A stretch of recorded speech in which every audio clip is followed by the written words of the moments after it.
Heavenly King, the Comforter, the Spirit of Truth, whatever present, fill us all things, treasure of good things, and giver of life, and abide in us and cleanse us from all impurity, and save our souls, O good one. Amen. I mean, good evening, everyone, and thank you for coming. Um, we thought tonight, with the Father's presence, to briefly go over some thoughts on the topic of All Hallows Eve and Halloween.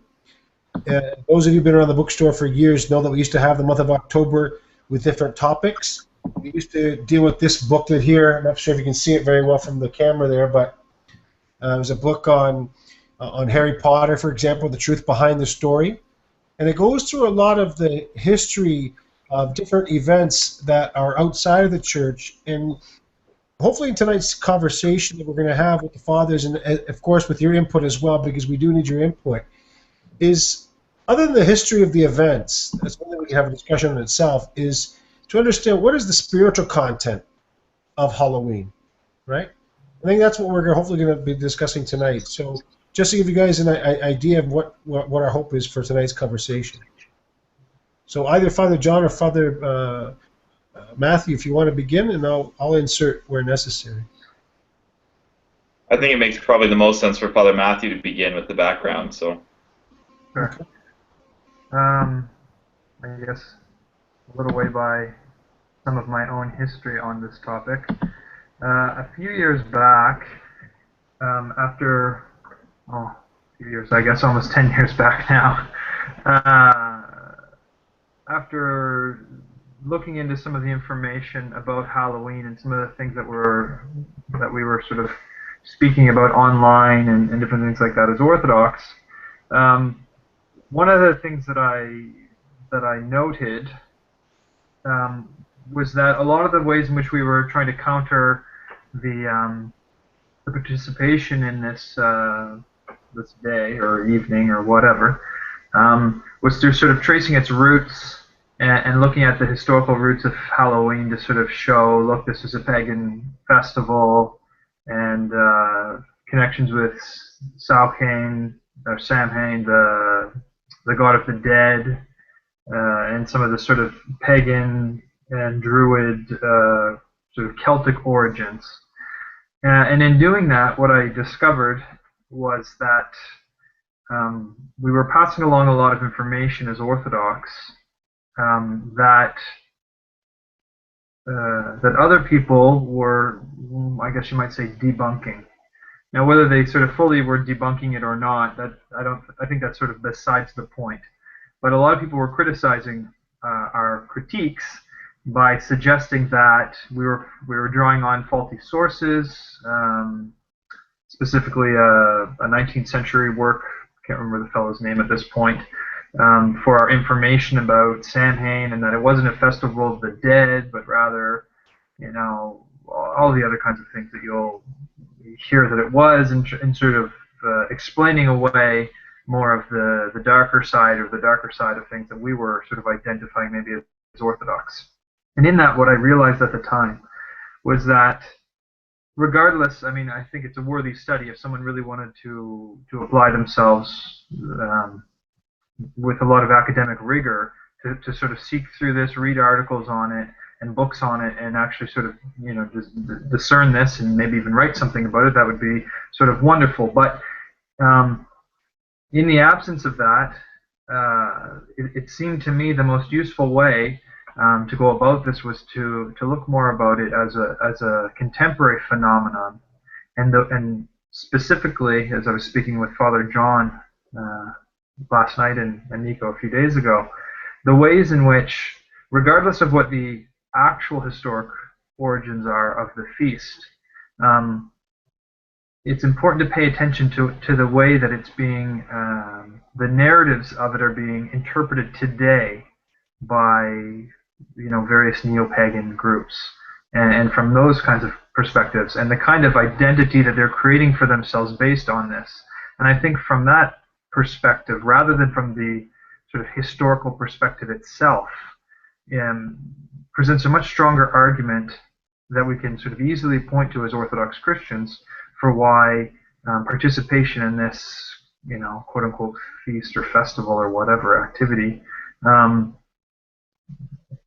isn't advisable, and that was the sort of best way to go about doing this, because part of the thing is when we make these kinds of statements, we're doing it for pastoral reasons and we want it to be effective. And if what you find is that by us sort of relying on this sort of older historical argument that may not actually be historically accurate, it allows people to dismiss out offhand what we're saying without actually thinking about the deeper reality to it. And I don't think I think it's best to not open ourselves up to that.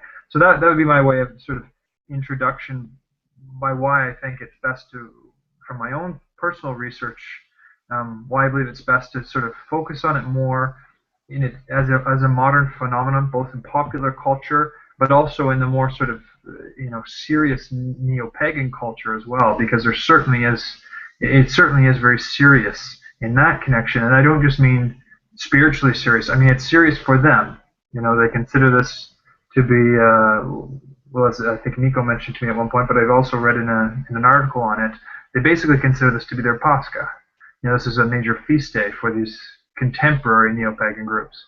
And so I think it's best, it's easier to look at it from that perspective and the spiritual perspective in general, rather than getting caught up too much on, was this a feast of the dead, and was Samhain the god of the dead, and did they have jack-o'-lanterns because they represented human sacrifices of cutting off heads and all of these kinds of things. This stuff is a little bit more shrouded in historical obscurity, we might say.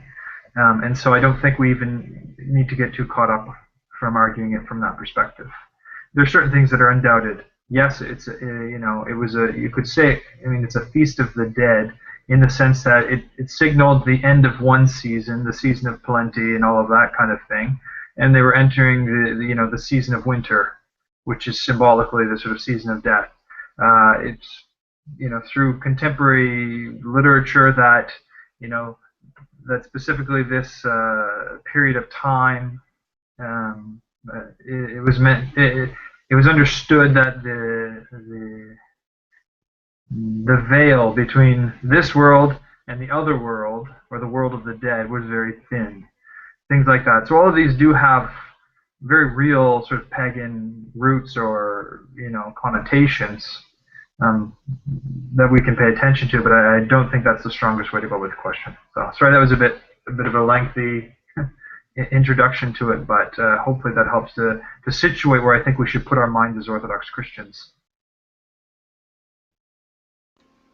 Yeah, I think that's Father Matthew. I think that's a good sort of background, because, and I hope one day we do actually spend the time to do the research on the correct historicity of those events, right?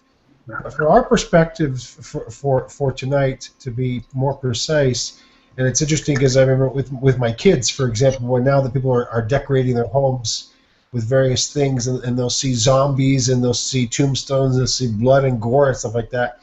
And how is this, first of all, appropriate for children, right? What is the whole purpose of all of that, right? And we have to look at it again from a spiritual perspective. If those of you, I hope that you've read Father Seraphim Rose's book on the religion of the future, right? Orthodox and the religion of the future, to see that there are a lot of worldly practices that go directly against our Orthodox Christian faith, right? The tombstones, the crosses, the skeletons, the mocking of death, right? And the gore and all that kind of stuff, within it. And if this is supposed to be an event for little children, then how is this really appropriate? If you look at just from the externals, right? Because the externals, to a certain extent, do reveal what's within, right? Just like, for example, in our Orthodox piety, the way we dress, to a certain extent, of course, does reveal what's within us, right? So the participation in this kind of quote-unquote feast is something that does diametrically oppose orthodoxy. And one thing I can share with you, willingly and openly, when my wife and I were in the monastery St. Anthony's almost 10 years ago, there was a gentleman who was a former pagan priest, and he told us that Halloween is their high feast, and that was the greatest day for them, right? And it says, now that I'm an Orthodox Christian, I can see why the church, in its purity, opposes any participation in this quote-unquote feast. And that's why many Orthodox churches today, and I'm very glad to say that there are lots more now that are trying to form alternatives for kids. So I know, for example, our local church and other churches in the GTA, organize a harvest fest. So back to what Father Matthew was saying about the end of one season, the cornucopia, the showing of the fruits, giving thanks to God. This is what God has provided for us, and that's pretty much it. No dressing up in costume, but there is a time for the kids to be together and play certain maybe games or whatever, certain things that are appropriate in harmony with our Orthodox Christian faith. But the idea that Orthodox Christians can participate in this feast is something that we should really think about, if it's problematic or not. Father John, do you want to jump in at any point? Yeah, I think from there, this sort of segues quite naturally into some of the things I wanted to talk a little bit about, which are, in my mind, the several, or at least sort of three factors, at least, that I've identified that, apart from its origin, that render Halloween incompatible with the Orthodox Christian life. These are sort of elements of the Halloween and the modern practice of Halloween, which we should point out is not only observed by children, but it also has a great impact on the life of adults. So the factors in this modern celebration, if we can call it a celebration, I don't know what we properly call it, debauchery sort of more often, I guess, in the adult sense, but factors that render this sort of festival incompatible with the Orthodox Christian life. And so I just want to take a few minutes to run through a few of these, and we can talk about them a bit more in detail as time goes on.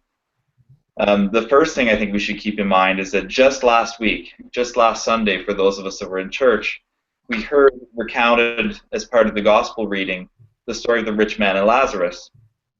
Now, this passage, among other things, serves as a platform for setting forth the church's teaching on the particular judgment. That is, what happens to us between death, or what happens to the soul, rather, between death and between Christ and after Christ coming again in glory. And so typically, what we have in this gospel is something that shakes us up, and it might even frighten us a little bit. It speaks to the fact that if we have died in our sin without repentance, that the demons will come to get our soul when it separates from the body. It also serves as a platform for many of the fathers to speak about the Orthodox teaching of the toll houses. And it also is a place where Christ himself teaches us of the torment of Hades. The church does this, of course, for a very particular reason, in order to inspire us to labor for our salvation, because as the scriptures themselves tell us, the fear of God is the beginning of wisdom. This sort of fear of judgment, the fear of God's judgment, is meant to inspire us to sort of labor hard for our salvation. But nonetheless, it's designed, along with the Sunday of the Judgment, to inspire a certain godly fear in us. Well, what Halloween sort of does in a very general sense is makes light of these kinds of themes. It makes light of ghosts, which from the Father's perspective have to be understood as demons, because we believe are demonic manifestations, at least, because we don't believe that souls are trapped between this world and the next. There's no such thing as a soul trap. It goes to Hades or paradise. So to sort of make light of ghosts is to play around with very demonic ideas. It also makes light, as we said, of demons and also the devil. I mean, what little kids used to, at least anyway. You'd see them running around in devil costumes with the red cape and the horns, sort of making the devil a matter of fun, something to be made fun of. When in reality, we as Orthodox Christians have to keep the sense that the devil's a roaring lion that's walking around seeking to take our salvation away from us. And so it's not something we should approach with a certain amount of fear, or it's something we shouldn't approach as something funny, but rather something that's quite fearful for us. And so all of these types of elements of the Halloween traditions that we sometimes think are no big deal serve to lighten the impact that even a gospel like we read last Sunday is going to have on us. The second thing is, I think, even more interesting for us and maybe even more stark. The second challenge to Halloween, I think, which we find, is when we put it within the context of the church's life.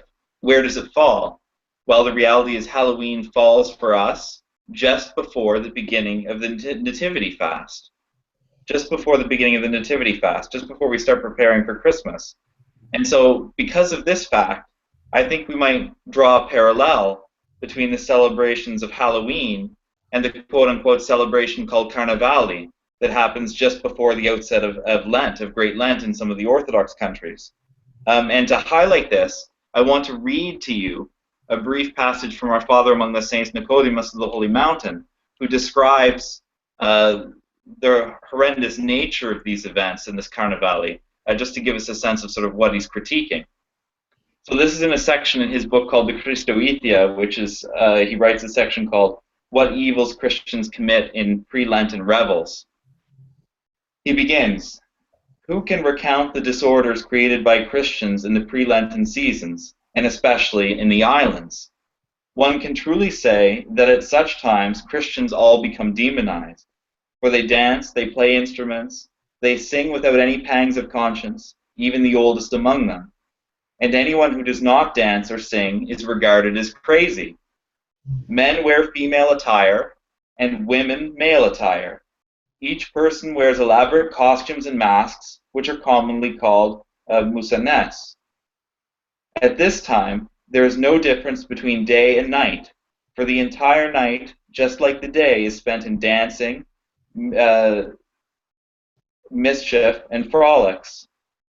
At this time, there is no difference between laity and clergy, for all alike do they misbehave.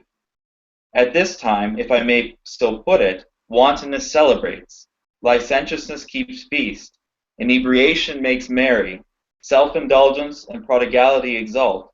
The devil dances with 10 handkerchiefs, and with him dances the whole throng of demons, for they cannot make as much profit throughout the year as they make in these pre-Lenten revels alone.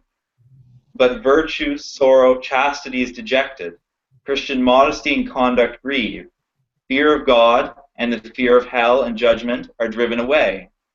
Christ mourns, and all the angels and saints and the righteous ones lament. Oh, who would not weep? Who would not shed heartfelt tears on seeing the perdition and stupidity of so many Christians, that they are so foolish that instead of profiting from the the fast of Holy Lent, they suffer more harm from the pre-Lenten revels and lose 100 in order to gain 1. These pitiful folk act like imprudent merchants, hastening to make a loss and not a profit. For the harm that they incur from the pre-Lenten carousing is incomparably greater than the benefit that they receive from the coming fast. God be gracious, be gracious, be gracious. So that's just a brief paragraph from St. Nectarius, where he highlights the dangers of the debauchery that's called Carnevali that precedes Lent. Just in the days before Lent, the idea is, oh, we'll behave however we want in the days before Lent because Lent is going to be so hard and binding. And so we'll act totally crazy the first few days before Lent. And I think there is a parallel to be drawn here between Halloween at the outset of the Nativity fast. So the parallels between Carnevali and Halloween are quite striking if we look back at this passage. Men, he says, wear women's attire, and women wear men's. There's costumes and masks. It's a time of mischief. The fear of God, of hell, and of judgment are all driven away.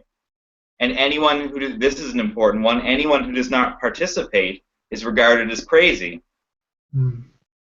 The point is basically that in a time where we're supposed to be getting ready, and I think this is St. Nicodemus's main point, in a time where we're supposed to be getting ready for the fast, preparing ourselves for the soul-benefiting period of the fast, we're doing great damage to our souls in these sort of preceding days. So if we look at Halloween, which stands just before the Nativity fast, what do we as a culture do? We gorge ourselves in candy. That's one of the staples of Halloween. You get to eat as much candy as you want. So that's sort of antithetical to the fast that we're just about to set out on. We dress up and we act foolish, and we make light of serious things. For older kids, what starts to set in? Mischief starts to set in. We all remember things like egging houses and toilet papering. So, you know, people start to behave mischievously, just like St. Nicodemus is describing. And fourthly, once we get to the adult celebrations of it, we have adult mischief. And to describe this, one need not go very far. If you go somewhere to any of the stores and you look at the costumes that they set for young ladies to wear, you realize the kind of mischief that they're talking about. It's a season of sensual provocation. That's deliberately one of the elements of modern Halloween. Um, and then also, without going too far into detail, if we look at the events that happened the other day just in Toronto, up in your neck of the woods, there was an incident at the Canada's Wonderland. They had one of these overnight costume parties where everybody goes and gets ridiculously drunk. And then when they came out and everyone's in costume still, someone gets stabbed, or two people rather got stabbed. Everyone's in costumes, nobody knows who did it. It's virtually impossible to track. So once we get to the adult phases of the celebration, it's actually pretty horrific, some of the things that go on. So that's why I wanted to emphasize that aspect too, that it's not just a child's holiday. The things that go on with the adults associated with Halloween are just as horrific, and are maybe more horrific than even some of the little elements we talk about involving children. The third factor I think we just want to mention really briefly is the third factor, at least, that would make us want to steer away from Halloween, or at least recognize that there's something incompatible here, is just the general principles of Christian eclecticism. This is the idea that Orthodox Christianity has the ability to absorb things from the surrounding culture. But here's the rub. It can absorb things from the surrounding culture so long as those things have Christian principles or have good principles within them. Prapinateriasi, as they say in Greece. There has to be something fitting about it in order for it to be incorporated. We don't pick everything. We don't try to redeem everything. We pick the things that are fitting from the culture and we try to sort of appropriate them in some way. And rather than go into examples of that, because I think there's tons of examples we could talk about, what we have to ask ourselves then, if we're going to talk about the idea of Christian eclecticism, are there any principles in Halloween that would make us turn towards it and want to embrace it or absorb it? And I think if we go through the list of things that we've just talked about in the last 5 or 6 minutes, we have to admit, okay, what's associated with Halloween? Gluttony, mischief, fornication by the time it gets to adults, the belittling of serious spiritual things, and then it combines on that, at best, a dubious history. So if we look based on these characteristics, can we really say there's enough positive content in there for Christianity to bother looking on this celebration positively and trying to incorporate it? And that's my introductory comments, which went way too long. No, that's actually perfect, Father John. I thought we could wrap it up right there. It was so good. But I'd add one or two things to Father John, just things that popped out as he was saying it, because I thought they were all very good. In particular, Father John is tying this to, is contextualizing this for us as, Eastern Orthodox Christians. But another point that I think illustrates exactly what he's saying, if we want to sort of hit home, because maybe we say, oh, well, this is 2 weeks before the fast, or whatever, or if we were, paying attention to Western forms, they'd say, well, their fast doesn't start until, December, historically, or something. Their fast was shorter. But what we see in the Western calendar, in the Orthodox calendar, pre-schism in the West, is that what was this feast day? Well, it's in the name of Halloween, All Hallows Eve, which preceded the feast of All Saints, which was a day of holy obligation for Christians, in the sense of all people were expected to go. It was All Saints. It was one of the largest feasts in the Christian year,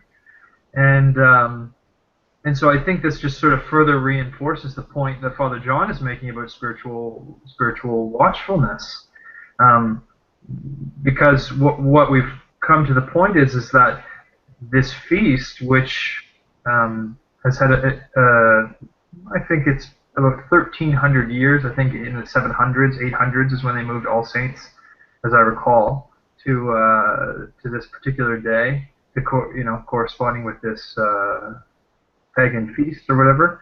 So you say for 1,300 odd years that this was the practice of Western Christians, more or less. And yet today, most people don't know that there's any connection at all to it. It just goes to show how completely the memory of quote unquote Christian people has been erased in the last 100 years. Maybe you could even say less than that, 50 years. If you went back and you asked Roman Catholics, for example, how they regularly spent All Saints 50 years ago, or something like that. And so the reason why I raise this is because we can say, oh well, is it really that big of a deal? Despite the fact that St. Nectarius puts so very clearly, and Father John, I think explained these repercussions for us. I think we should also, become attentive. Let us attend to what has happened, even amongst the so-called, Western Christians, and how this is one of their central feast days. The way that it's almost been completely replaced and wiped out in such a short amount of time, and that if we're not careful and watchful and paying attention to these things, this is the path that we're going to go down as well, and that we are going down. And again, the example of Carnivale, I think, is or again, a Mardi Gras. Maybe Carnivale doesn't sort of, connect this for you very well in your mind, the kinds of things that Father John was describing. But think of Mardi Gras, and think of some of the kinds of images that come out of places, that have major celebrations of Mardi Gras, Fat Tuesday, which is literally this sort of pre-Lenten demonic revelry. In order to sort of, make these connections stronger in our minds and make these points, and that I think Father John made. On top of that, Father John mentions this sort of adult mischief. Well, I had the unfortunate pleasure in the last few years of looking up, out of a pastoral reason, the kinds of activities that take place in a place like Salem during the week of Halloween.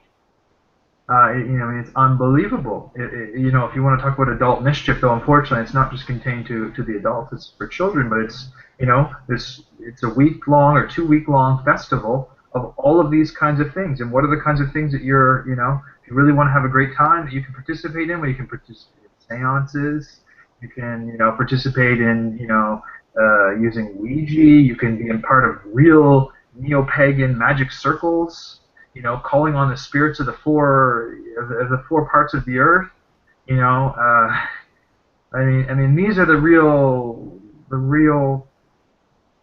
fruits of the lack of watchfulness on the part of people who have identified themselves historically as Christians.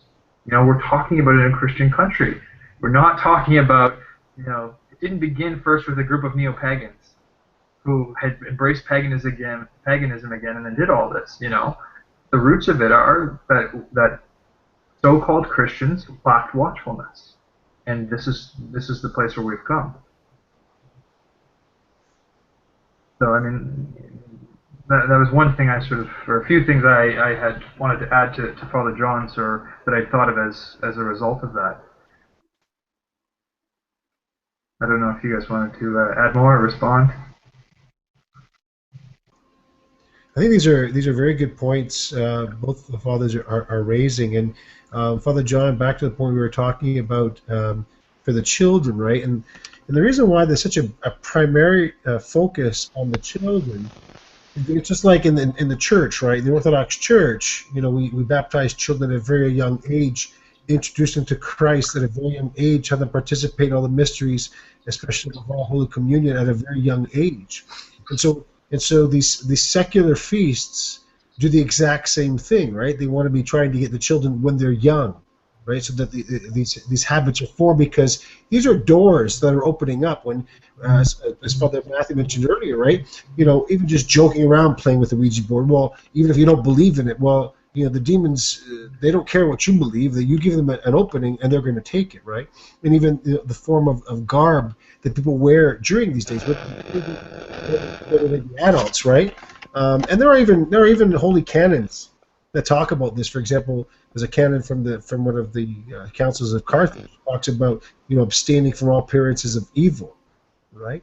And this is something interesting for priests, but all Orthodox Christians.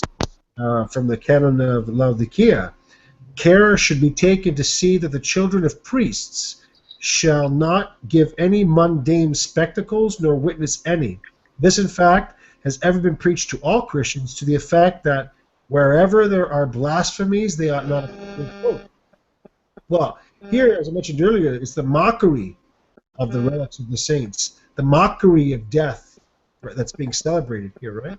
Mm-hmm. So we as Orthodox Christians, must not join in these heathen type of festivals at all whatsoever. There's nothing, nothing spiritually edifying, whether it be for children or for us to be participating in, right?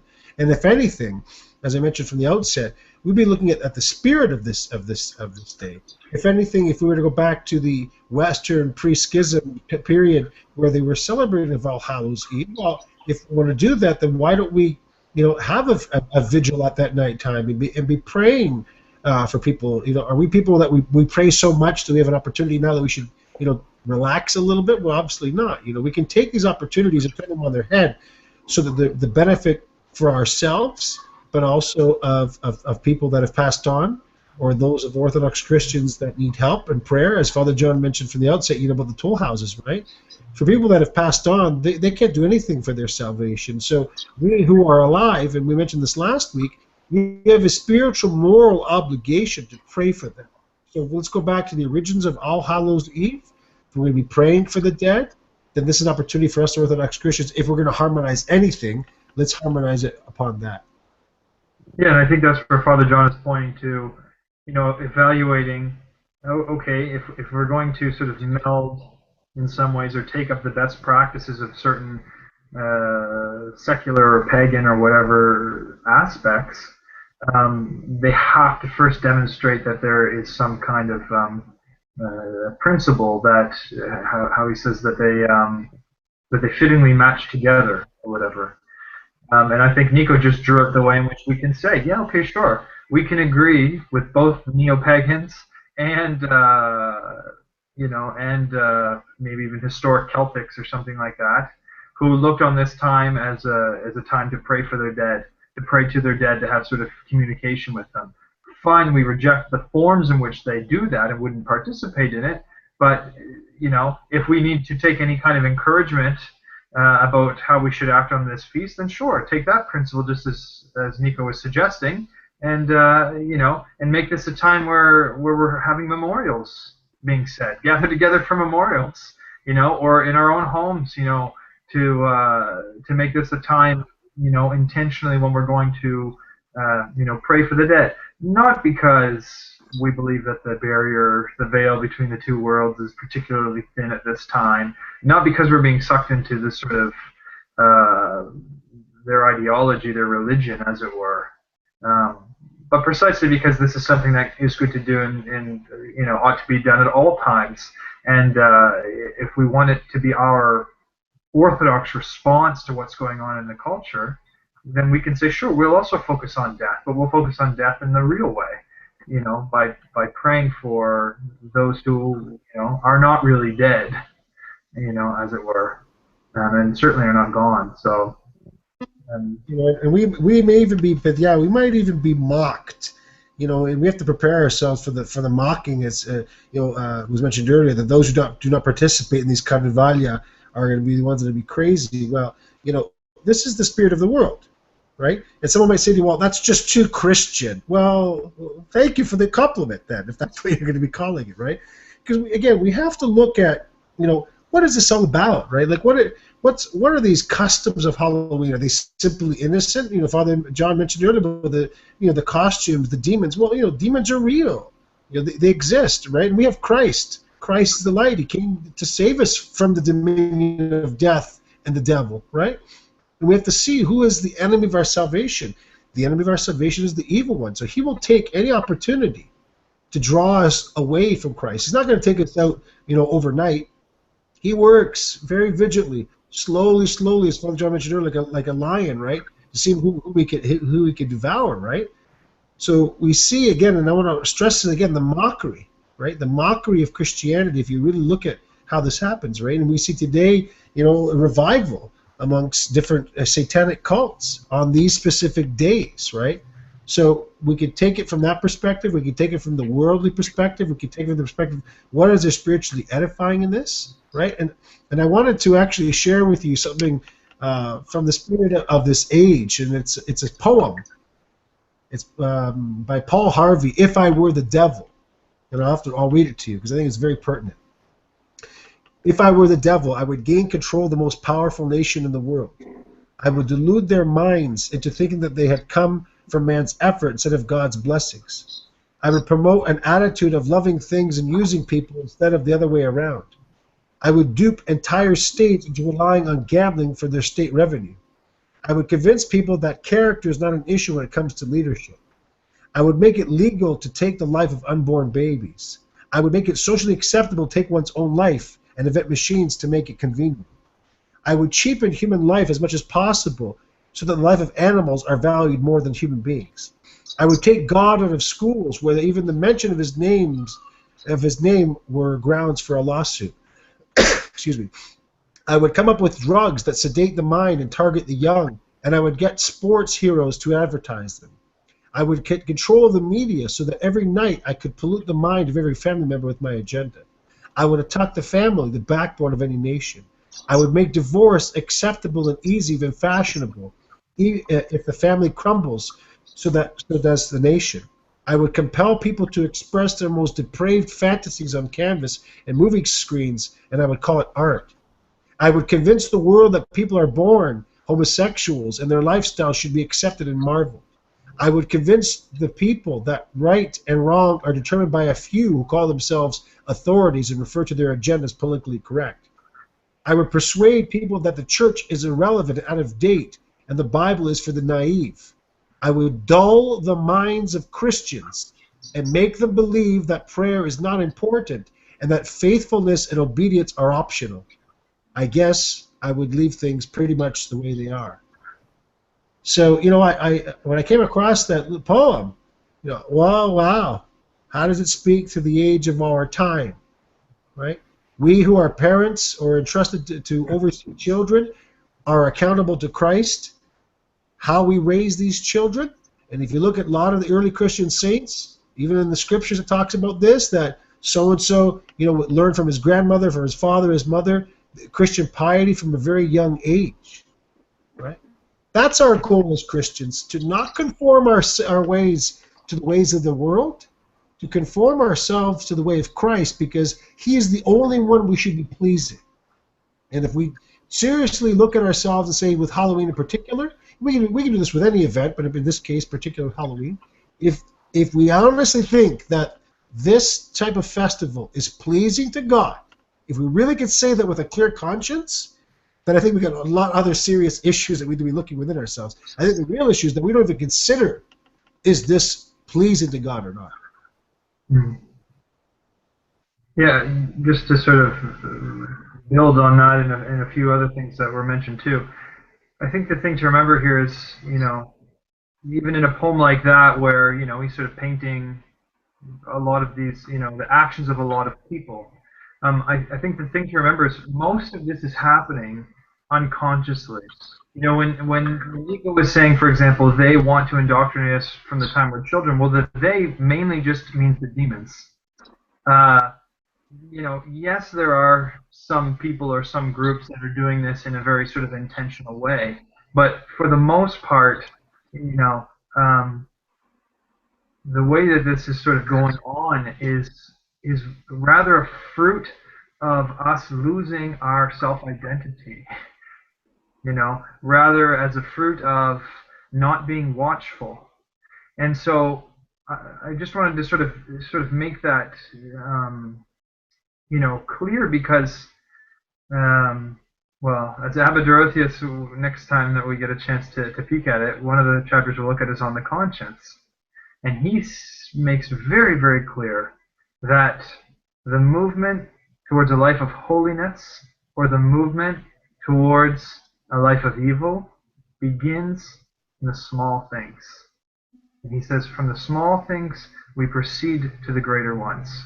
And I think that this is part of, in that long list in that poem, do these people who are doing these actions, do they believe, that they're destroying the world, or that they're trying to hurt people, or that, they're doing this, for purely evil motivations or something like that? Of course not. What has happened is the darkening of the human mind. And the way that that happens is it happens very subtly,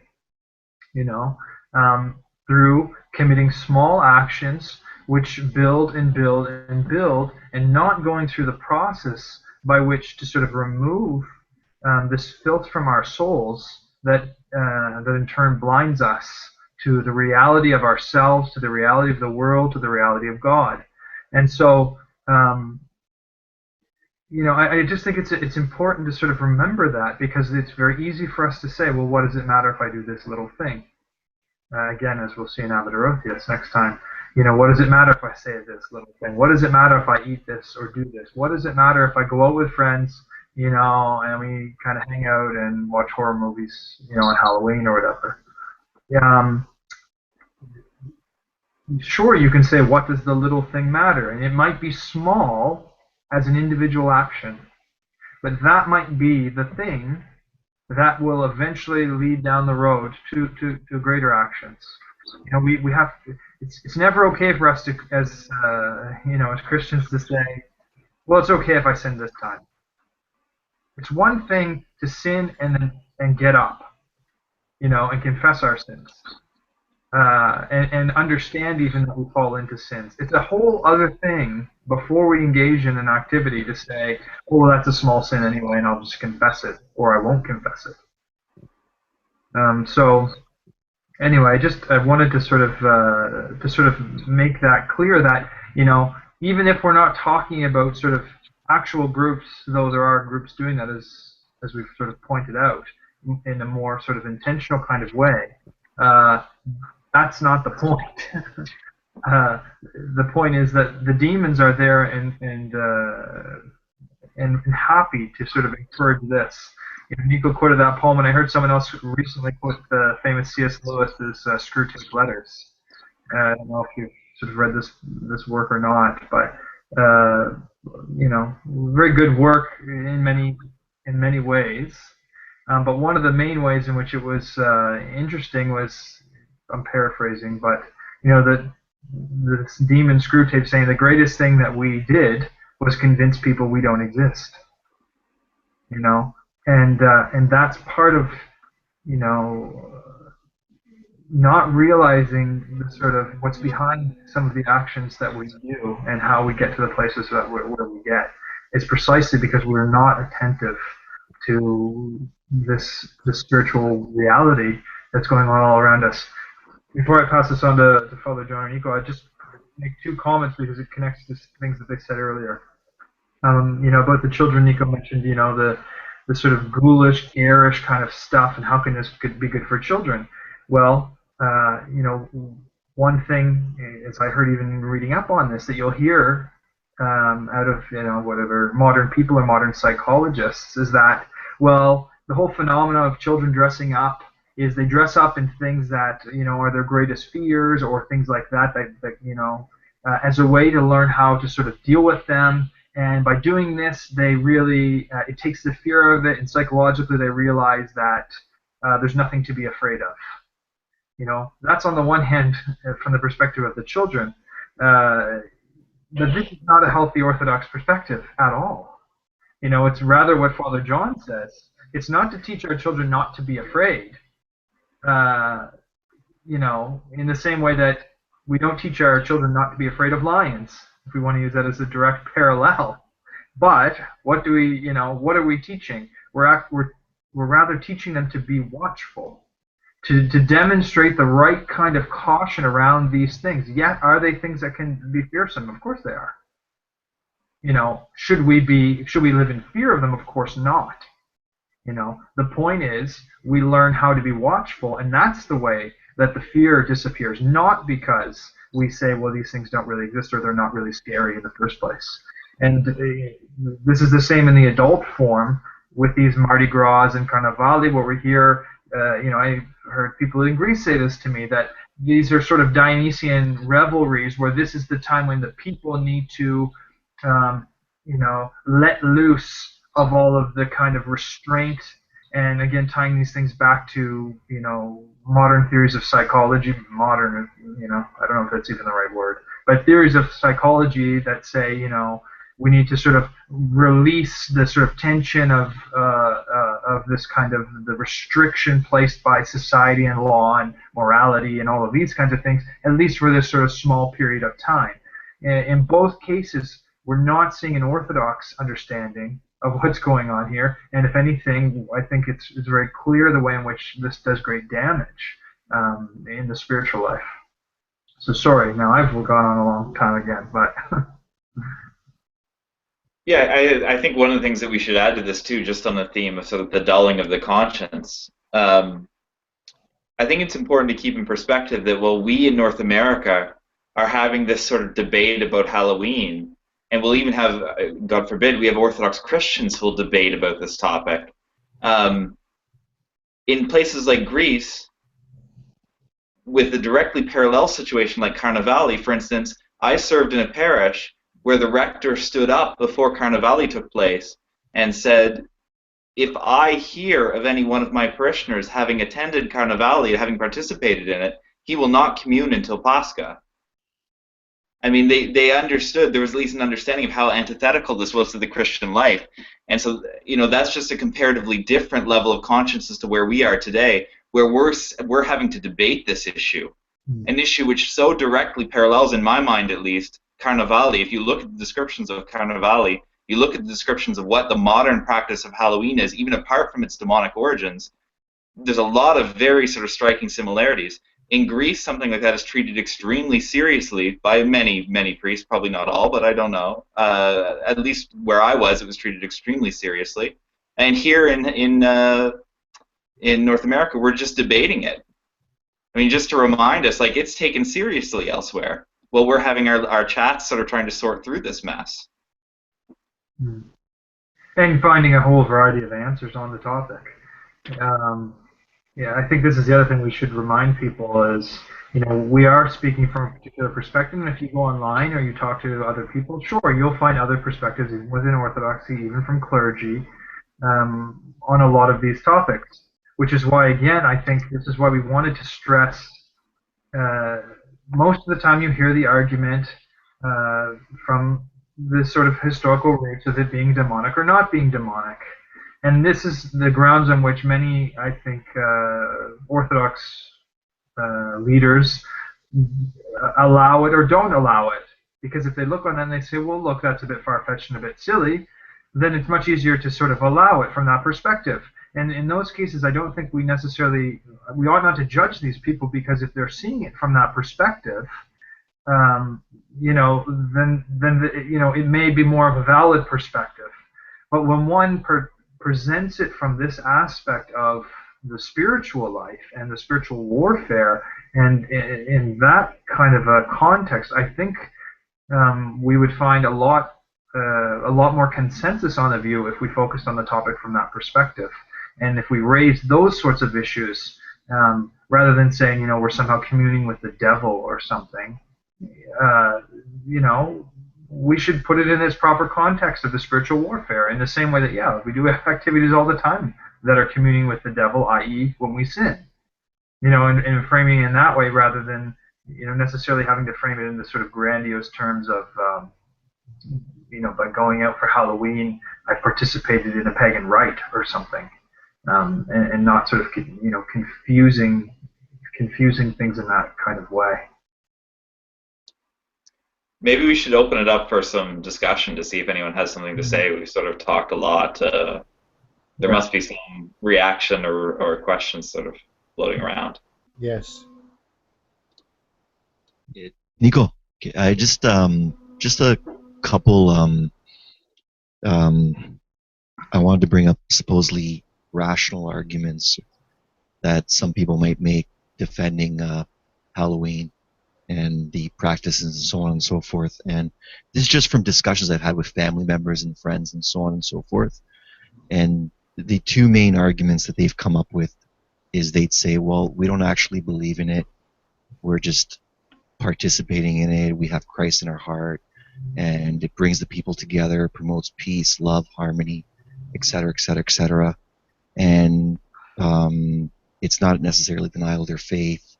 The other argument they've come up with is, well, we don't want to be harsh or cruel towards these people, especially if children are coming to our doors and asking us for candy or stuff like that. And it's selfish or unloving or uncompassionate. Like, basically, they'll take Christian words and they'll kind of use them in a way to sort of justify.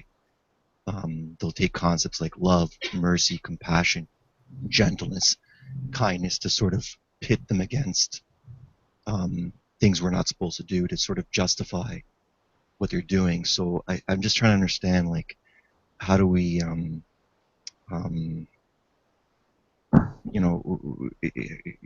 what do we sort of say to this, or what do we? Zissimo, those are really good arguments, and this is when we need to prepare ourselves to understand that, even within our own homes and our own communities, and Father's mentioned earlier, even with certain quote-unquote Orthodox leaders, that we're going to hear this stuff, right?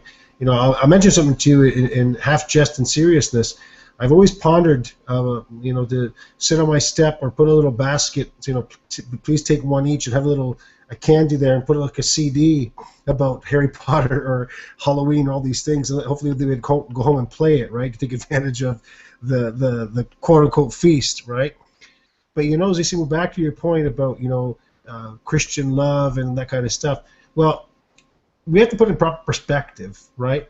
Would you see Christ participating in Halloween? Oh, I want to be pleasing to the people, so I'll just hand out candies too, or the saints or the Penney. Like it's just ridiculous. Once you put it in that perspective, it just shows you how, forgive me, I'll use blunt terms, how stupid it is, right? It's pure stupidity. And the problem is, and it's the spirit of the age, right? It's because we want to conform ourselves to the ways of the world, and St. Paul tells us the opposite, right? And see, where the bigger problem, Zissimo, is, and Father Matthew hinted toward this earlier, is we also, let's be honest, need to look at ourselves, right? If we were the type of Christian that God wants us to be, then the true love that we would have, would emanate. We wouldn't even necessarily need to speak, right? So allow me to use this as an opportunity, because I had a little quote here that I wanted to share from Abba Pamvo, and he says about the times that we're living in my humble opinion. In those times, the love for God in most souls will grow cold. Excuse me. And a great sadness will fall unto the world. One nation shall face off against another. Peoples will move away from their own places. Rulers will be confused. The clergy will be thrown into anarchy, and the monks will be inclined more to negligence. The church leaders will consider useless anything concerned with salvation, as much for their own souls as for the souls of their flocks, and they will despise any such concern. All will show eagerness and energy for every matter regarding their dining table and their appetites. They'll be lazy in their prayers and casual in their criticisms. As for the lives and teachings of the Holy Fathers, they'll not have any interest to imitate them, nor even to hear them, but rather they'll complain and say, if we had lived in those times, then we would have behaved like that. And the bishops shall give way to the powerful of the world, giving answers on different matters only after taking gifts from everywhere and consulting the rational logic of the academics. The poor man's rights will not be defended. They'll afflict the widows and harass orphans. Debauchery will permeate those people. Most won't believe in God. They'll hate each other and devour one another like beasts. The one will steal from the other. They'll be drunk and will walk about as blind. And his disciple asked, Abba, what can we do in such a state? And Albert Pamvo answered, my child, in these times, whoever will save his soul and prompt others to be saved will be called great in the kingdom of heaven. So we have to understand, Zissimo and brothers in Christ, Roman fathers, that this is the world that we're living in. We have to understand what world we're living in.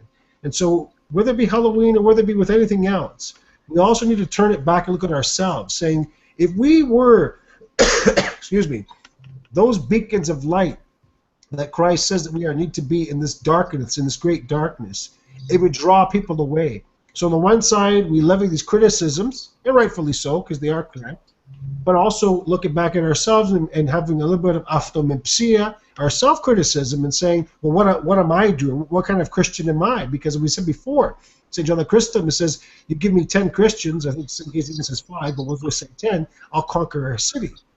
So we need to, again, look at it from both perspectives, to have a balanced perspective and not just looking at it from the outside, but looking within. Does that help, Zisimu, somewhat? And Yes.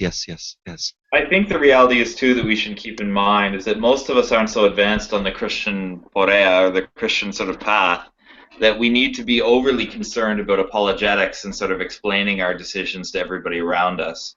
The reality is, it's often enough for us to keep the faith and to practice our keep the practice of our life on the Christian road sort of within our own homes.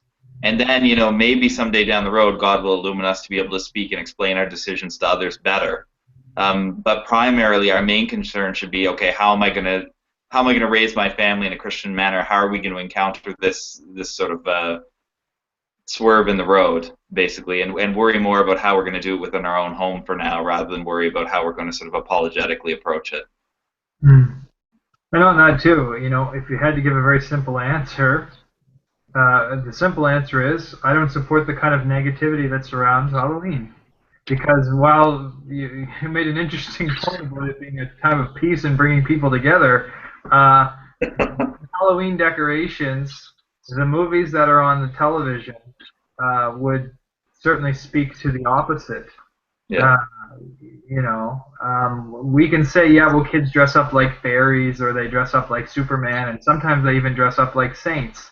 But no one would characterize this as a feast where people dress up, you know, and not, you know, that would characterize as a feast that isn't connected to this kind of negativity. And even as I was saying to Father John, we were talking about the sort of phenomenon of, you know, this kind of dressing up.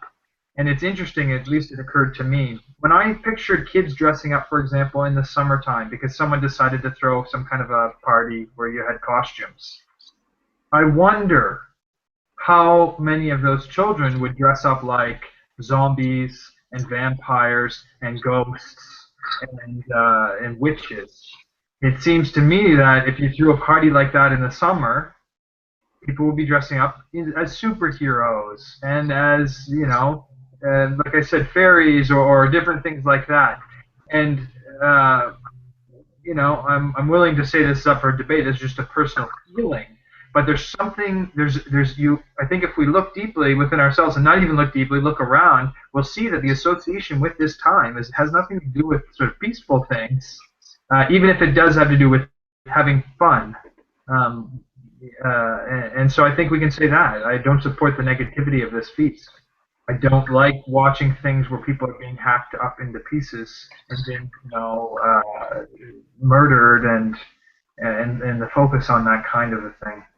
And so that to me would be, but again, I think Father John's answer is the better answer, which is we just live our own life. We don't get into it with people, you know. But if you're faced with a situation, we also don't have to say, well, you know, over spiritualize it either.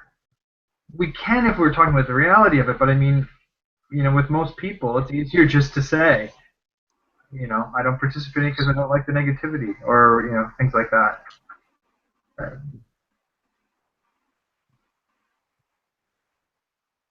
Is there another question, guys, out there? I know Chris, you're there, so I'm expecting Chris to ask a question. Thank you. Just to follow up on what was just being said about how you could just simply say, I don't want to participate because I don't like the negativity. Fully agree. It's logical. It makes sense, and it's simple, and it's to the point. But for every one person or group of people that will accept that and just kind of change the topic, you'll have at least one more or some other situation or group of people that will want you to expand on that and say, well, why? What do you really mean by that? Like, why don't you, there's got to be more to it. And then you kind of find yourself in a position where you have to explain yourself. So you start becoming a little more, I guess, for lack of a better word, theological, or just start quoting the scriptures, and then inevitably what happens. I'm not saying always, but it tends to happen sometimes, at least to me, unfortunately. Maybe it's my fault and I'm not aware of it. I kind of get labeled as overly spiritual, or just too backward, or too religious, of which, like Nico had said at one point, I mean, thanks, that's a compliment, I wish that were true, but do you know what I mean? And like, Yeah. so is it better to just, in situations like that, just to kind of take the higher road and just say, and just change the topic yourself, or is that kind of cowardly in a way, because at that point you're given an opportunity to say, no, this is satanic, this is, you might not come out and say satanic, but not Christian. And by say me not saying that, am I kind of being cowardly? Or on the other hand, am I being too, clubbing them over the head theologically, so to speak, when I start defending how, Halloween is unchristian? Like, where's the middle ground there, so to speak?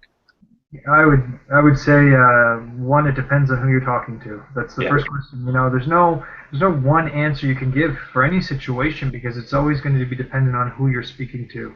We can give some basic outlines, but generally speaking, that would be the first thing. I would avoid taking it to the religious place, depending on who you're, in terms of when you're talking to most people.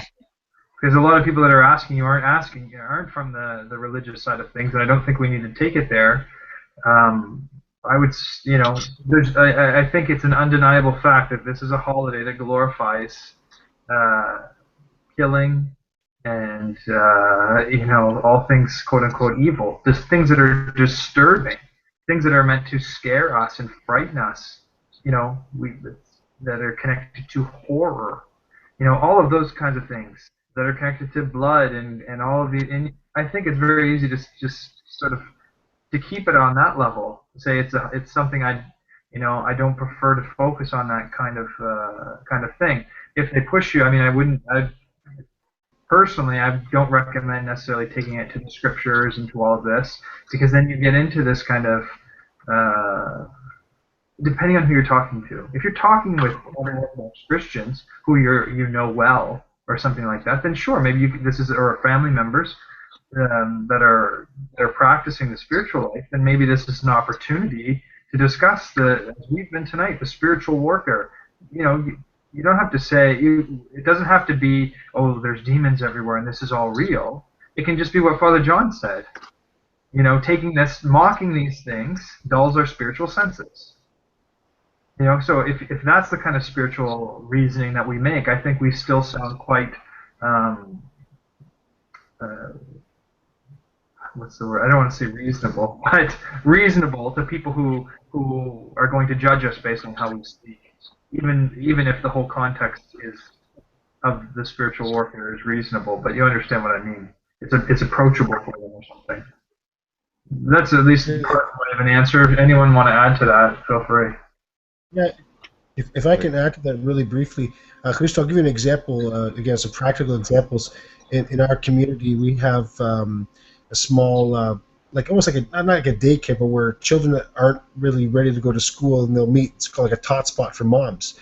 And during this week, of course, because all schools, unfortunately, are gearing up for the big day on Friday, that an email was sent out letting, this is what we'll be doing. And so my wife and I sent a response to them very politely, very nicely, saying, well, just please understand that there are other perspectives, right? Because in today's politically correct world, if someone is diligent within that realm, they'll say, yes, there are other perspectives that we need to take into consideration, right? Even the school boards, good teachers, if they truly are good teachers, they'll say, yes, there are different perspectives. There are people, Christian or non, that don't participate in Halloween, right? So you can just say, well, from where we're from, we don't celebrate that. We celebrate the harvest. We're from a farming community. We celebrate the harvest. We don't really celebrate Halloween. And that's it. Keep it simple.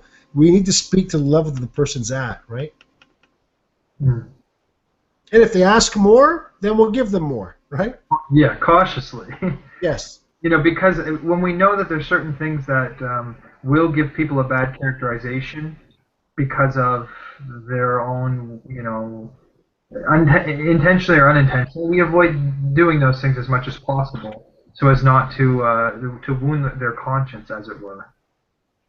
And I think that's just sort of being attentive as much as possible.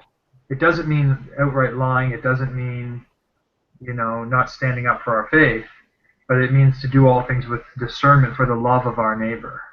Yeah.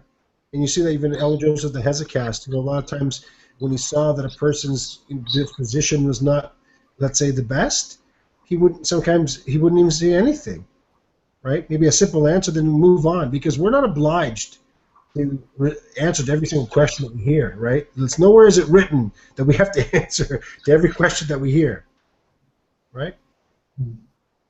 Father John? Yeah, we fall into this a lot. We fall into this a lot, this sort of fallacy that we have to provide a logical defense for every element of our position at every moment in time. And it's a fallacy, it really is. We really aren't in the position that we have to do that. Often what's more blessed is to keep our mouth shut and to go home and pray for the person. I mean, these are the things that sort of attract blessing and grace. Because we're such a logical society in the West, we feel that it's our duty to sort of be able to give this great exposition every time we're asked. It doesn't always work that way, and we don't always have to do that. And we have to remember we're not accountable for everyone else either. Yeah. So we may feel pain of heart that people are in this situation, or they're putting their children in this situation, but we do have to be very discerning about when it's our place. To sort of take action in that sense, and when it's our place to take action, mainly through prayer. One more thing I can mention to you as a practical example, and to the glory of God, I'm going to mention this, where, for example, our children do not participate in Halloween, but their cousins do, and some of their friends do. So my kids will ask, "Baba, aren't they Orthodox too?" Right? I say, yes, they are. But they don't know about these things yet. And that's what they do, and hopefully one day they will see it, so that the children, at the same point in time, don't build up spiritual pride to think that they're better, right? Because we don't. We have to be very careful of the temptations from the left and from the right, right? Now that you're all just saying that, it got me to thinking that probably at least half the time, shamefully, admittedly, it's probably my ego and also a sense of being belittled or maybe being embarrassed at that moment. So that's why sometimes I fire back with, "Oh no, you shouldn't think that," because it's probably more often that in my case than it is a true deep felt kind of sorrow for them not understanding what true Orthodox Christianity is. So thank you for reminding me that. Most of the time it probably is just my embarrassment and my ego. Yeah. Not just you, Christumo. I think we're all like that at times. Yeah. Father John, maybe you could say a word or two to the also to the sort of pastoral reality, being in the situation where you have a parish. I don't mean to speak about your situation in particular, but why we might encounter a variety of practice, and why we need to be careful about how we judge those things.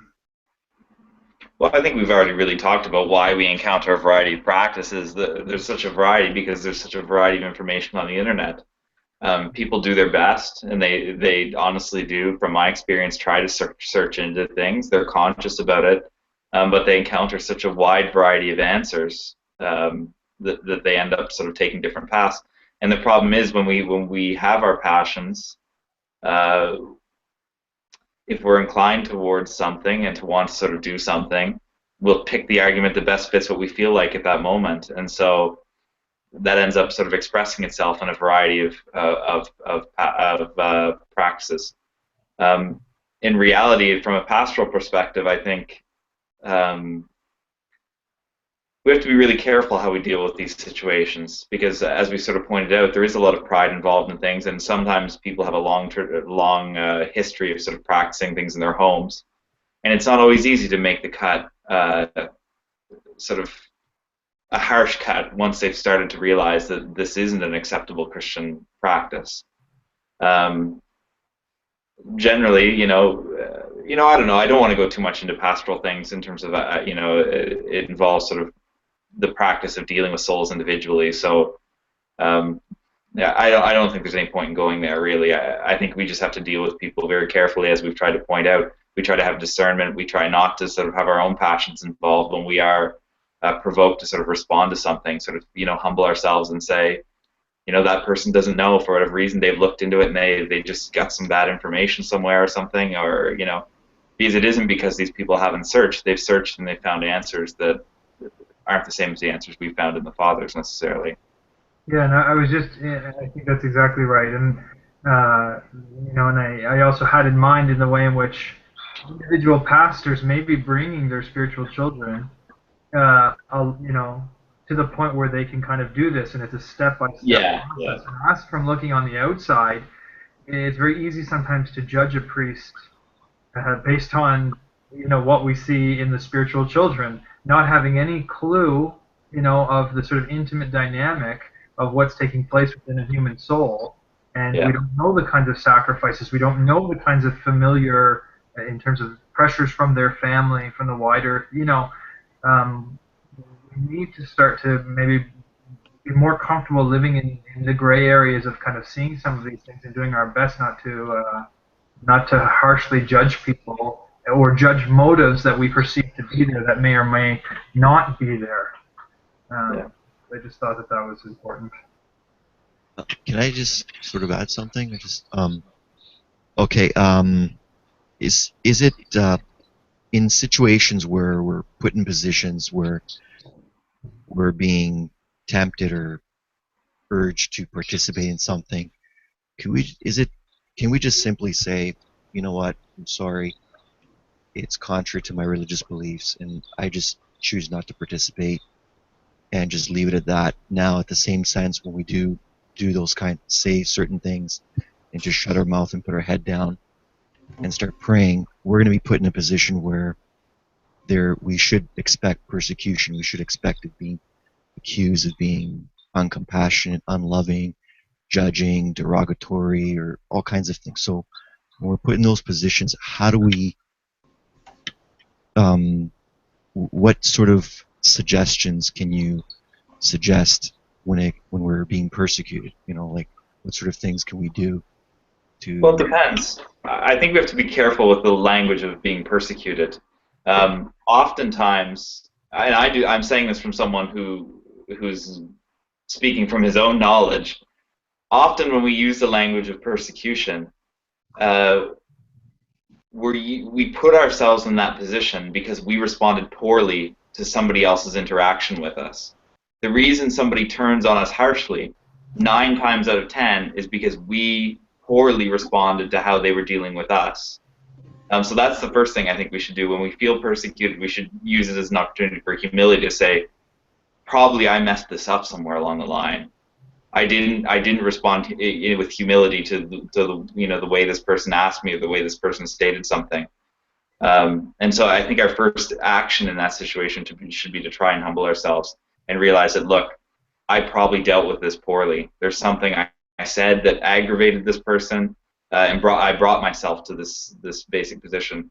Because I think once we start using the language of persecution too easily with ourselves, we can sort of become high and mighty a little bit too quickly for our own good. There are cases. Sorry. Okay, maybe not persecution. Okay, I guess the word I'm looking for, I guess, would be, peer pressure. How to deal with that. Like, peer pressure is absolutely right. I think you're allowed, especially within our culture. I mean, the great thing is, because we're extending rights to everybody universally, especially at workplaces and things like that, I think we are absolutely within our rights to say, this isn't part of my religious practice to celebrate, therefore I'm not partaking. The end, with no explanation. For instance, at work, lots of works have sort of costume parties and things like that. There we're perfectly within our rights. And, for example, other religions will exercise their rights on these fronts without hesitation. And so I think we should also be, equally easy to say, I don't do this. This isn't part of my practice. Yeah, I think you can focus on the my practice even, because maybe half your office are Orthodox and they're all dressed up. You can say, look, this is something for me that I personally don't find helpful. I've had to use that one in the past for other things, where I'm not necessarily getting into the situation where I'm making a judgment on the whole thing because I don't want to go there. But I'm saying that for me personally, I found that this is unhelpful and I can't do it. And a lot of times people aren't going to ask. They may wonder, but they're not necessarily going to ask. because if you put it in that kind of it's a personal issue for me, a lot of people won't pry.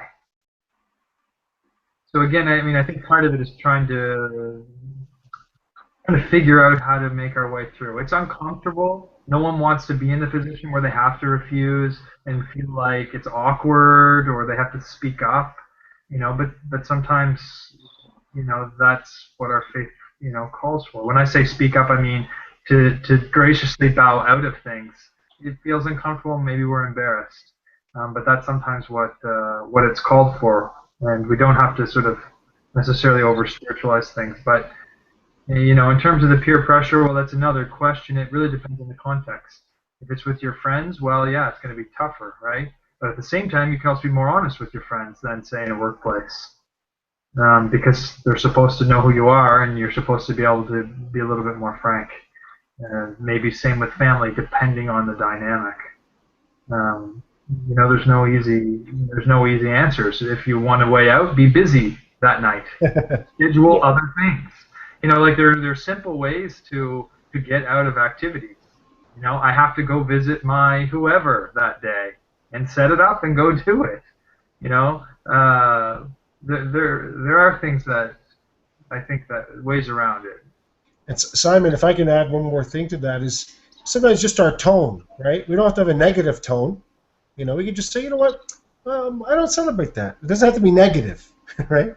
We can have a jovial response. Say, yeah, I don't celebrate that stuff. I just joke about it and leave it. Yeah, or I used to, but I don't know, I kind of got out of that now. Like, yeah you make light of things sometimes too, rather than it being it allows the situation to pass more easily.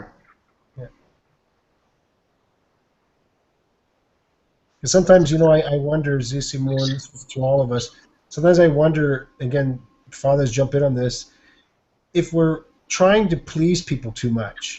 Not that we're trying to displease them, right? We're not trying to displease them, but are we trying to please people too much? Like, we should be working on ourselves, and if we're trying to be pleasing to Christ, that's what's the most important, right? And if we know that what we're doing is pleasing to Him, we're going to feel that joy within our heart. See, sometimes because we're not living a life that's pleasing Christ, so we're trying to find other avenues to feel pleased inside. Oh, my coworker's happy with me because they like my answer, or my father, my brother, my sister, my neighbor, my cat, my dog, whatever it may be, is happy with me because I'm, finding pleasure that way. But we should be saying, is this pleasing to Christ? And even in our negative answers, in a positive, in a nice way.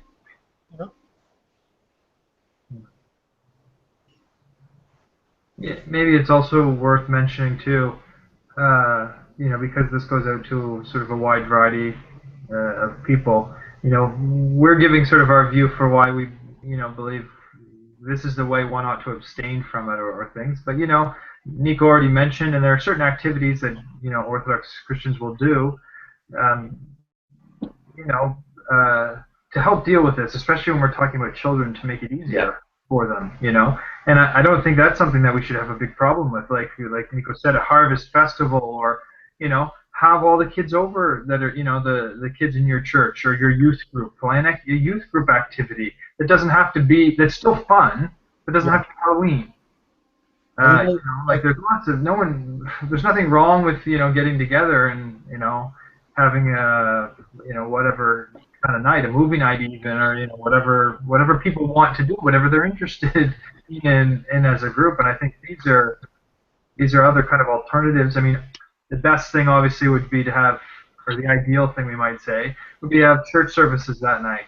To be asking our local clergy, can we, maybe could we have a practicity this week? Could we have, Vespers or whatever, because maybe there's other people in the church that feel the same temptation to wanting to participate, and maybe this is a night where we take the initiative and say, well, I'm going to organize something so that, that I can hang out with these people, so that together we can kind of struggle, whether it's prayer, whether it's just a get together or something like that, And so I think that these are all sort of creative ways that allow, especially for children, to still associate to not feel like they're missing out, because this is what a lot of people in the contemporary thing have this real issue, like, oh, I don't want my child to feel deprived. and all of these kinds of things. Well, a lot of that has to do with how we deal with it. You know, if you make Halloween this sort of this big thing and they can't participate in it and create this whole sort of mystique and mystery around the thing, or whatever, you know, we may be doing more to encourage this and encourage this sort of sense of feeling inadequate. But if we, you know, take a very healthy and normal tact and not be, you know, too worked up about this and offer alternatives, then I think that the children, it will be just what's normal for them. You know, a lot of times we remember what was normal for us, and we think our children are going to feel abnormal if they're not a part of that. That's not their experience. That's our. We're remembering back to our path, you know, to what we experienced, and so we can create whatever experience we want for our children. Yeah, in that sense, I don't know if that. Well, absolutely. You know, and this is the key word there is alternatives, right? Like these Wednesday night homilies we've been holding for how long? It's an alternative. You know, different alternatives for people to meet and discuss topics that they don't regularly have an opportunity to discuss or meet with like-minded people. And you know, Christo and Zisi, there are also non-Orthodox Christians that also don't believe in this, but they have no alternatives. And I've experienced that where they've asked, they say, "Can we come to your Harvest Fest?" And, yeah, why not? For sure, it's for everybody, right? So it's a way of a bit of a reverse ecumenism, if you want to use it that way, right? But you'll be surprised. And we have an obligation, you know, to have these alternatives so that if people want to, there's got to be an alternative, right? If we're not the alternative, then the ways of the world are they're already within those streams, right? So try to look at it on the positive side. What can we do on a positive side to appeal to those in need? Are there any other questions or comments? But this yes, is very I have a question. Ella Popimo. How do you handle Friday night when they're knocking on your door? I just don't answer, but usually we're not home anyways. Yeah, that's I think the best answer for a lot of people is just not to be home. I just put a big "Beware of Dog" sign on at the edge of the curb. I'm just joking. Funny enough, you know, I'm not necessarily encouraging this, but in my earlier kind of zealous days, I have seen some people encourage this. They said, okay, I don't want to be inhospitable to the people in my community, especially if they're a figure in their community. That's right. And so how do I go about doing it? Well, there's lots of ideas on the internet from Orthodox Christians about doing things like, for example, they're there, they open their door, maybe they even give candy. They have icons set up next on their porch with a box to light candles, and they use this as an opportunity. Look, you have all these people, and guess what? They're coming to your house and knocking on your door. You know, these are great opportunities for those who feel comfortable doing that to actually preach the faith of Christ. You know, even to talk about some of these historical roots. Well, did you ever know? And then this is where I'd say my more zealous, I don't know, more zealous, but my creative youth. I once did something like this. You know, I had the icons set up. There were the icons of All Saints, of the Western lands, of All Saints, of all these different kinds of things, and they could light a candle. And I invited the parents and the children, and I just said, you know, I just gave, you know, mentioned one or two words about this is the historic origins of this feast. Again, whether one ought to do that or not, that's you know, up to. Well, when you get different people from the neighborhood, you're going to get different races and different religions. Yeah. And somebody, for example, is Muslim. I'm just hypothetically picking that religion. Sure. They're not going to want to think light a candle. Do you know what I mean? Or look at our icons, right? Actually in Muslim countries and in Orthodox countries where there's a large presence of Muslims, we have holy sites that are equally as venerated by Muslim people as they are by Orthodox people. Maybe this would be an opportunity to peek into one or two of those examples. You could even mention those things, but. I understand your point. We don't want to. Yeah, like you don't want to come across the neighborhood as though you're, you know, a little off, right? We'll see. A reverse Mormon. Yeah, the difficulty we do sort of put ourselves in If we want to be involved in it, then I think we are in this sort of hard place because you can't just I mean, you can, but by just participating, having people come, you're just sort of perpetuating this for these other people. And so maybe for them it's all fine, but for you, I don't know that one could say that it's fine in the same kind of way. I don't know. I mean, I'm open to other people. Maybe I'm a little I don't know, strict on that point. But it's one thing to anyway. Yeah, I'd love to hear people's thoughts. Poppy, I think that the better suggestions. Can you hear me? Okay. Yes, I can. Is that we are doing something else? That we're meeting with brothers and sisters in Christ, asking our parish priest to hold a paraclesis or a vespers or a vigil. If that's not possible, to go where other Orthodox Christians are going. I know our Harvest Fest over the last almost 10 years now, they're getting larger and larger and larger. So basically, like for example, turning off the light and just pretending you're not being home is, I guess, the best way thing, right? Yeah, I ultimately think not so. being home. Yeah, I think so. And you avoid these. Because you know what, you're not lying. Like you're honest. Like you're gone. That's it. Finished. You're not. Nobody can say anything, and you're busy that night. End of story, right? Now, at the same time, too, look, Reed, the reality is if there's no place to go, you don't have to answer your door. Yeah. Like, there's no good. Nobody has a gun to your head that makes you have to answer the door. No. But you don't want to look like. I understand. At the same time, I think the best, absolute best, in my view, is not to be home. To have a good activity to go to where you're not. Okay. Or create an activity. Okay, got it. Second is stay home and turn the lights off. Yeah. Third is attempt the apologetic method, we might say. But I mean, that's the kind of thing where you really would want to know what you're doing, and you want to have a blessing to do it. I think because it's the thing we talked about before about not. Our priority is to do the right thing. Mm-hmm. How we convey that to other people is secondary and eventual. And once we broach the topic of being the person putting ourselves into that context, we put ourselves in the position of having to sort of start justifying our position in things. Yeah.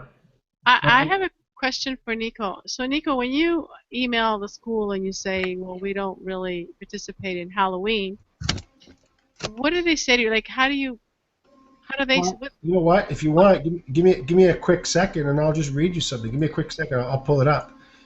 And it's, you know what? I think what it comes down to is not what we say, but how we say it. And I think one other question, though. When the kids, I mean, of course, the kids are going to school that day, aren't they? How do you handle that?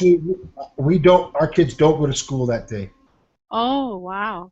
Yeah, and they're happy. Oh, yeah, it's another. Sorry, I'm just joking, half jest, but it's a bit of a. It's also a bribe too. Right? They're happy. They're like, yeah, we don't have to go to school that day, right? So they're happy. Trust me. So what do you do with them at home? Like, okay, let's say, I guess the school knows they've been notified that they're not going to show up. So I guess you find activities at home with them, right? Or you go somewhere with them, right? During the day, they'll just, it's like it was a PA day and they're having a blast, and they'll just do other things.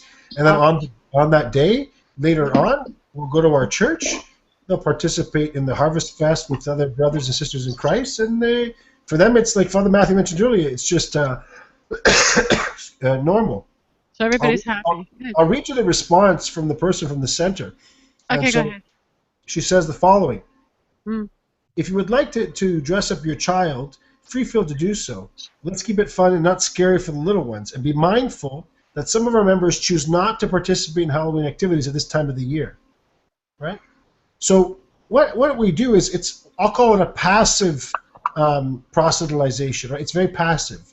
Right? We just make them be aware that, you know what, there are some people that don't participate in this. Okay. You know? And that's it. And you never know. I often believe this, that if someone mentioned earlier about if we're being watchful within ourselves, that we don't want to. We should have pain of heart, seeing our brothers and sisters participating in these events out of ignorance, in the strict definition of the word, not knowing any better, right? And I think if we are watchful and careful and cautious, not fearful that we care to be embarrassed, more so that we want to give a good example of Orthodox Christianity. When we give these passive examples in a nice passive way, I actually believe that 9 times out of 10 people at least will respect it. And two, I've seen it where they actually do want to ask more on a positive realm, and you never know. You know, we shouldn't be ashamed to be Christians, right? We need to be discerning and balanced. And I think if we operate that way, then 9 times out of 10 we won't fail. This is my personal experience and my opinion. I could be wrong, but that's what I've seen.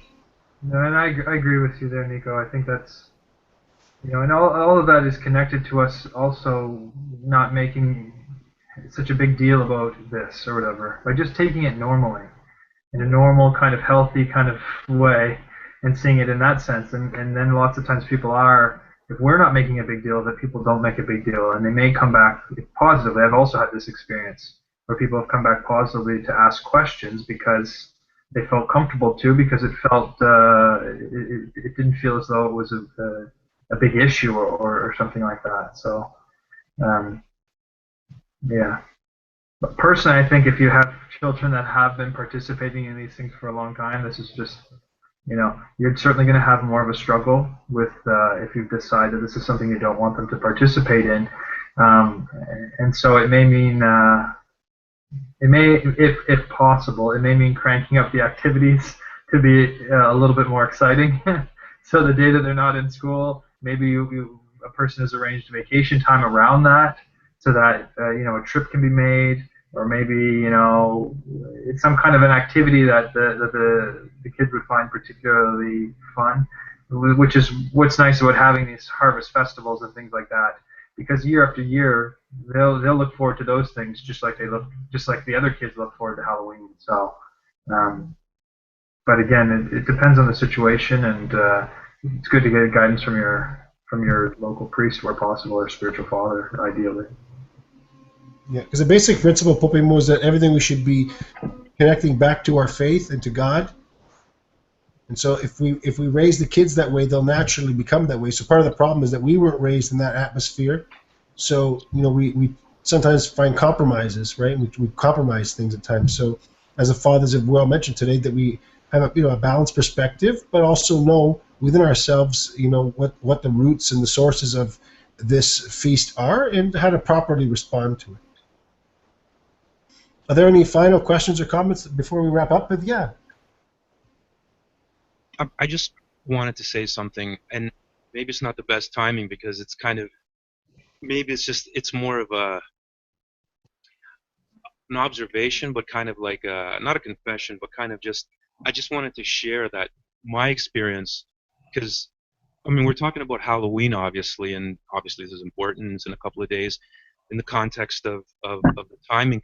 But I think in many ways Halloween is it's kind of like a metaphor, maybe, not to diminish its demonic significance, but it's kind of like a metaphor, kind of like symptomatic of a lot of other things that are happening. And anyways, I just wanted to say this has been my experience, and not to sound negative, but I just felt the need to share it.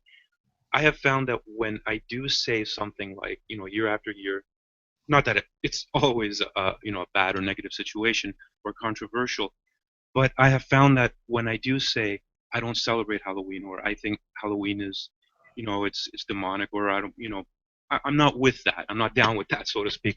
I have found that 9 times out of 10, my experience has been the people that I get a negative response from, sadly, are other Christians, Orthodox and others. Ones that are agnostic or atheist or even other religions, they're either indifferent or they just totally get it. Whereas the other Christians, whether they're Protestant, Roman Catholic, or Orthodox, are the ones that I tend to hear from, oh, you're just being overzealous, or you're being fanatical, or come on, lighten up a bit.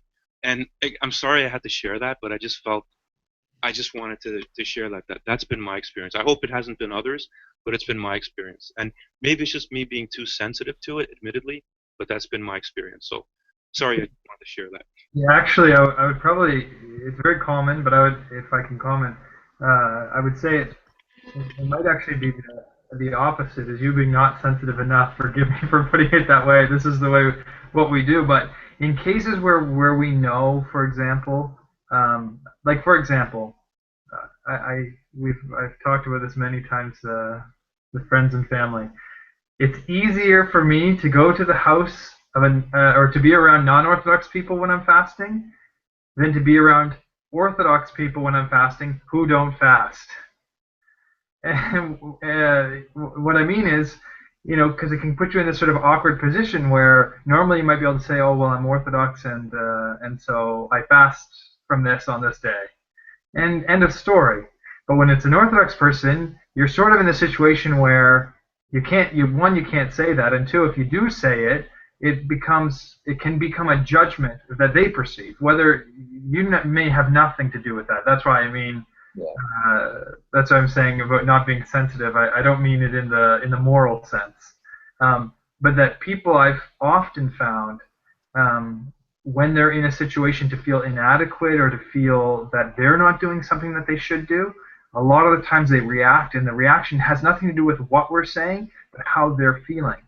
And so, particularly in those cases, we ought to be very careful maybe to use a different kind of reasoning for why, in terms of how we explain why we don't participate, if we know that. I mean, we can't predict that all the time, right?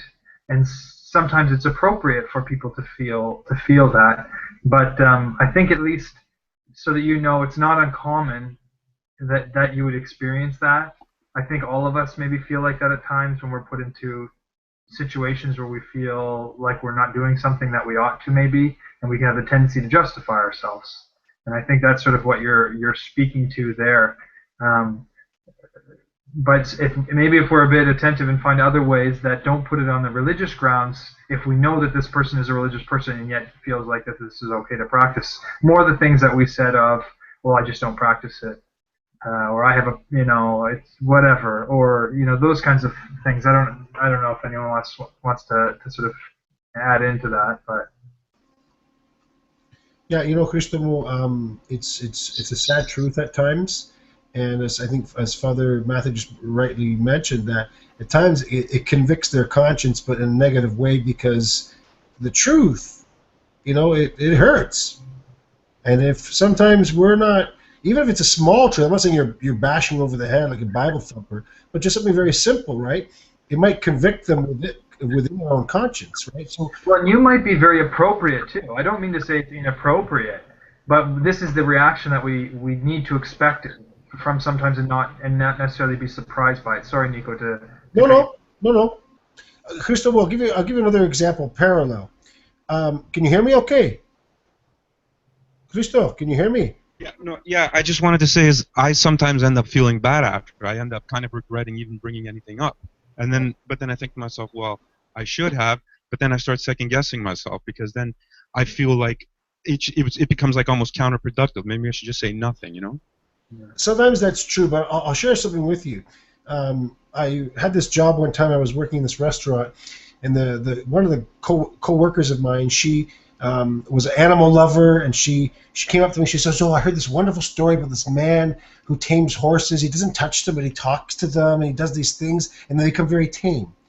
And I just found it very flaky. So I just asked her a question. I just said, "Let me just ask you, what are your views on abortion?" She goes, "Oh, I think it's a woman's right." I said, "I'm sorry, but that's just crazy." And she wanted to kill me on the spot. Like, if she could have choked me on the spot, she could have. She would have, right? Because those are arguments that just don't make any sense, right? I'm not saying we don't love the animals. Of course we do, right? God created them for us, right? But the order of things. So we may do things, Christopher, by not intent, right? But sometimes just by being Orthodox Christians, or striving at least to be Orthodox Christians, that we may do things that other people get provoked by. We're not responsible for that, right? And in a way, I think it's also good that you have pain of heart, that you feel bad, because it means that you actually care. And it means you can turn that into prayer for them. And you can turn that into prayer, which is the ideal situation there.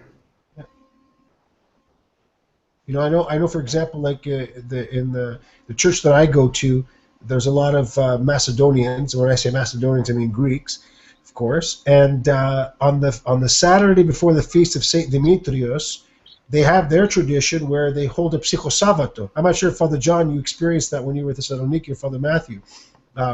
So that's an opportunity, right? Here we go, and it was a beautiful service, giving all the names of the dead, so we can We could say, well, we do this in our village. You know, we do a Soul Saturday before Halloween instead of doing that. So well, that's just what we do, right? In my village, which is my home, Yeah. we do it on Saturday. Yeah.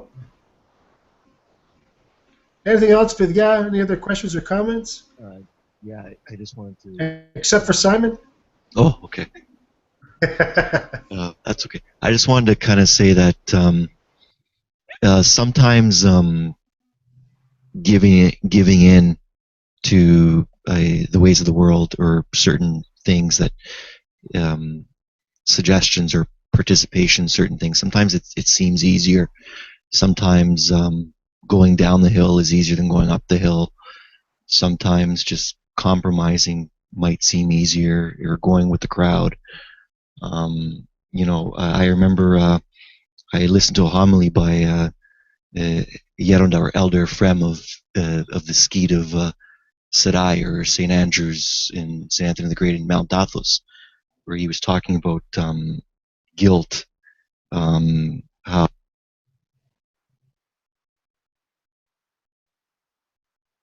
certain things, or we might feel guilty, and it might end up prompting us to give in or do certain things so that we don't feel guilty or we don't feel shameful. And he actually referred to that as the beginning stages of the acceptance of the dialogue with the logos, where the suggestions in the mind would say things like, well, just do this, or it's okay, just do it. Yeah. So it's kind of that. I don't know if you guys can, Matthew or Nico. That's about it. Above all, this we bring these things to our spiritual father, right? And we ask him. Well, my spiritual father simply says to me, just do what I tell you and what everybody else. And if people don't like you being obedient to me, then that's their problem, and they can come and see me and discuss it with me if they don't like it. Very The well. things you're describing are just the basics of the spiritual, in terms of the spiritual warfare, and so in that way, it certainly connects. But we just have to be diligent, in the ways in which we do have these temptations sort of approach us. But I think that going to your spiritual father is just the obvious beginning point for dealing with those things. Well, but yeah, we should wrap things up, and I think this is a good segue for next week. I think Father Matthew, if I'm not mistaken, we continue with Father Orthodox, if I'm not mistaken, or is it Father John next week? I forget what we decided. But Father John's on. Okay. We'll figure it out. Yeah. Probably me. Yeah, but I hope that this has been spiritually edifying for you guys. Sorry to keep you so late tonight. My apologies. And God willing, we'll see you next week. So, Reverend Fathers, if we could ask you to finish with a brief prayer. Please surely me to bless thee, the Theological, ever blessed, so blameless, the Mother of our God, more honorable than the cherubim, beyond compare, more glorious than the seraphim, who without corruption gave us birth to God the Word, the very Theotokos, thee do we magnify. Through the prayers of our Holy Fathers, the Lord Jesus Christ our God, have mercy on us. I mean, thank you, Pateres, so much for spending your time with us, and thank you everyone for coming. God willing, we'll see you next week. Thanks. Gracias, Kia.